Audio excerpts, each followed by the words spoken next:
Hi, I'm Gregory Mikell. To tell you a little bit about myself, I've been in New York for about 10 years. I'm originally from Jacksonville. That's where I grew up, though I was born in Georgia, actually on a farm. Lived there for a while, so I'm definitely a southern boy. I even did my undergrad in Alabama. That's where I studied theater. But as soon as I finished that, I shot north to New York to pursue that American or actor dream, I guess you could say. And I've been loving it. I love the city. I love all the art and the culture that it has to offer. I definitely love Central Park. I'm definitely a nature person. I love being outside. I like hiking. I love horseback riding, which is something I haven't done as much of as I'd like to. But I definitely think that I appreciate New York, and I try to take advantage of all the art and the culture and the amazing people that you meet. It's like you can stand still on any street corner in New York and you'll always see something different or a unique person that's gonna enhance your life and make you, like just stop and really think and like, it's either shock and awe or wow, that was great. I currently live in Harlem on the west side, which is amazing. I've seen it, I've been there for 6 years and I've seen it go through this transformation. It's like it's becoming this really upscale place where a lot of people are moving who are living downtown.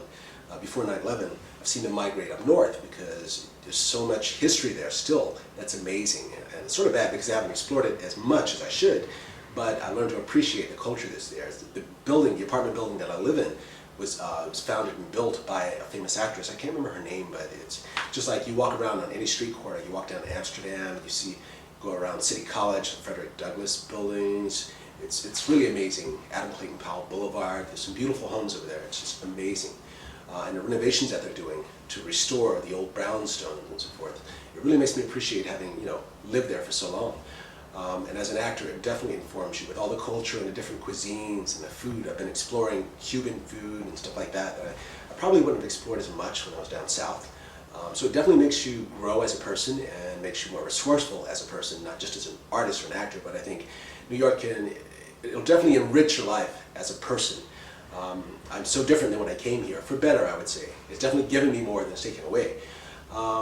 Again, living in Florida, I loved it. There's certain things about it that I love. It's definitely a more chill environment. So if you want to get out of New York City or out of the big city for a while, going down to the south is a great place to visit. Absolutely. Still have family there, and I go back about once a year. As far as the acting work, I would say I definitely work from the inside out. I was trained in the classical sort of method approach, but I don't consider myself solely a method actor because I've been exposed to Meisner and working with different directors, and I love improvisation.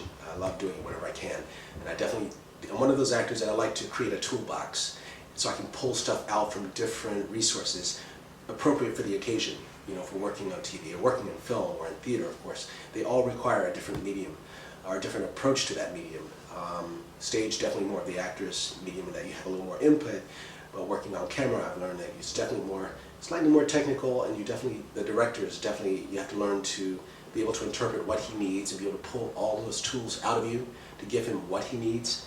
And it's definitely more of a pulling back and working in a more minimal way as far as physicality and the character and vocally.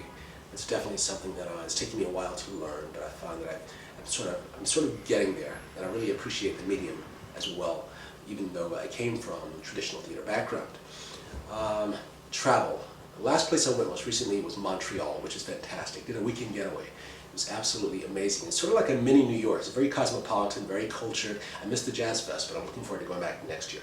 I want to go to Africa this year. It's one of the places I definitely want to go. Mexico is something I've thought about. Quebec is a place that I've heard they have amazing architecture. I can't wait to see.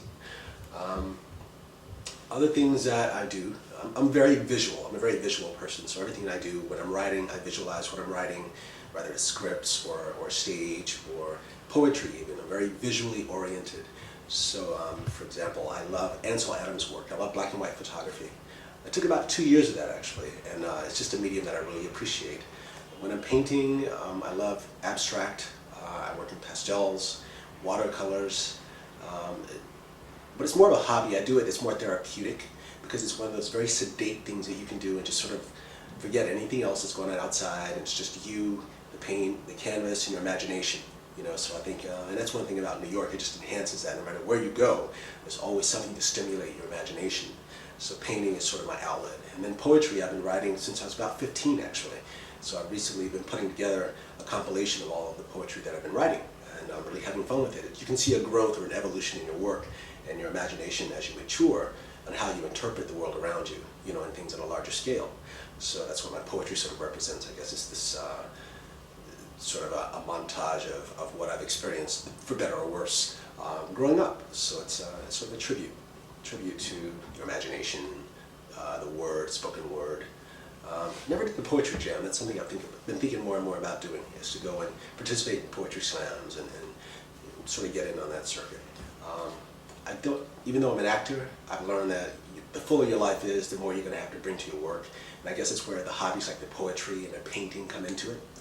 When I grew up, I was always, as a kid, looking for some outlet for my work. I was pounding on piano keys when I was 6. I was in dance competitions as a kid. I remember the first performance I did, I played Blackula. That's right, Blackula. I remember wearing a cape. I was about 8, and we were in this competition. The first part of it was a dance-off, so we did this dance competition. It's like the Michael Jackson splits and turns and all that stuff. And the next part was we did a performance, a class performance, where every class came in and they did their thing. So I was running around and being this little devil-may-care kid. So it's funny how those things come back to you. It's like and then you realize later on, it's like a full circle thing. All the things that you sort of blow off as meaning nothing have become very, very integral into your life, as I've chosen acting, as to be my main life focus, as far as work goes. So it's just amazing when you think back to how all those little things in your childhood can inform all the things that you love doing now. The finger painting as a kid, playing instruments, dancing. And that's how a friend of mine sort of talked me into pursuing acting. He's like, well, you love doing all these artistic outlets and performing, and God knows you love attention. But so that's how I got into acting.